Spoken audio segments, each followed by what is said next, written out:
On this one, I'm just going to talk more so about Texas, within Texas, and really I practice exclusively in Harris County, Houston now because I'm at the Public Defender's Office. When I have my own practice, I practice all over the state of Texas, but now I'm exclusively in one county at the Harris County Public Defender's Office. So I want to talk about that, but I'm pretty sure it's similar in other jurisdictions, other areas, but again, just talk with an attorney in your area. But let me talk about this. If you have a case pending, right, a criminal case, and you're not in jail, you're actually on bond, you're able to make bond, so you're out, and you come to court every so often, right? While you're on bond, you have bond conditions.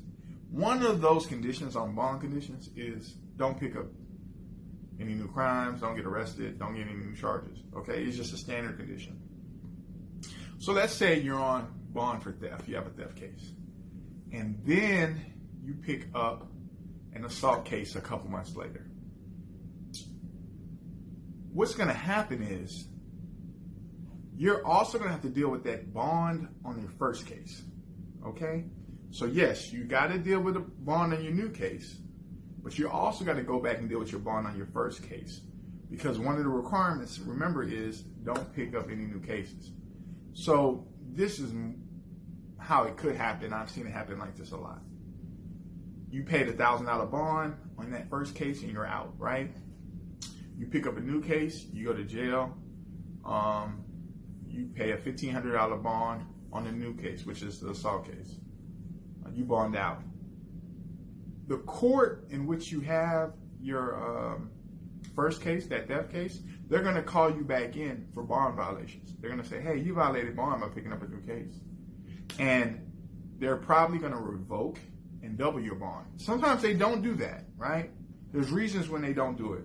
They're probably going to revoke your bond and double it. So if it was $1,000, now you might have to pay a $2,000 or $2,500 bond. It just depends, right? So that's not going to mess up the bond you just got, though, okay? The court's going to leave that bond alone because they recognize that being a new case. So I'm going to say it again, just so you know it all makes sense. You had your theft case, right? You've been dealing with that on bond for a couple months. You had your theft case. That bond was $1,000. You pick up an assault case a couple months later, right? Now you got two cases. On your assault case, that bond, let's say you paid $1,500 on that new case, right?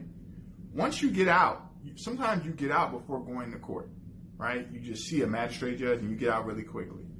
The judge on that theft case is going to bring you back into court and say, hey, you violated bond conditions by picking up that second case. So this $1,000 bond, I'm going to revoke it. It's like you never paid it. And now your bond is $2,500 or your bond is $5,000. Okay? It doesn't mean your second bond is going to get messed up. Why am I talking about this? The reason I'm talking about this is because so many people get frustrated that the judge in the first case brings them back on that case, that they mess up their second bond. They mess up their second bond. You had your first case, you're on bond. You pick up your second case, you pay that bond too, right? You pay that bond too. And now you're out. When the judge from the first case calls you back, a lot of people don't show up because they don't want to deal with this bond. They don't want to deal with their bond being revoked and raised. Well, when you don't show up at all because you don't want that bond to get revoked and raised, they also now revoke that second bond you just paid. So now you got to pay two bonds instead of one. Where if you just would have came in and showed up, it's not always easy. It's frustrating sometimes. But if you would have came in and showed up to that first judge who wanted you to do that on that first case, they just would have dealt with that first bond. They wouldn't have messed with you on the second bond. Now, sometimes, if I haven't seen it happen too often, judges also mess with the second bond, but it's not that common. It's not that common. And if you have an attorney, they can help argue certain points for you, right? So don't mess up your second bond not wanting to deal with your first bond.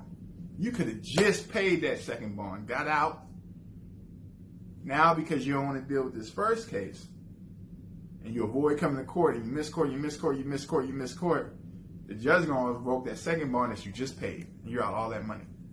So just understand that. Play this video back hit me up in the DM if you have questions about it. Talk to lawyers in your area, in your jurisdiction. Who do criminal defense, can help explain that.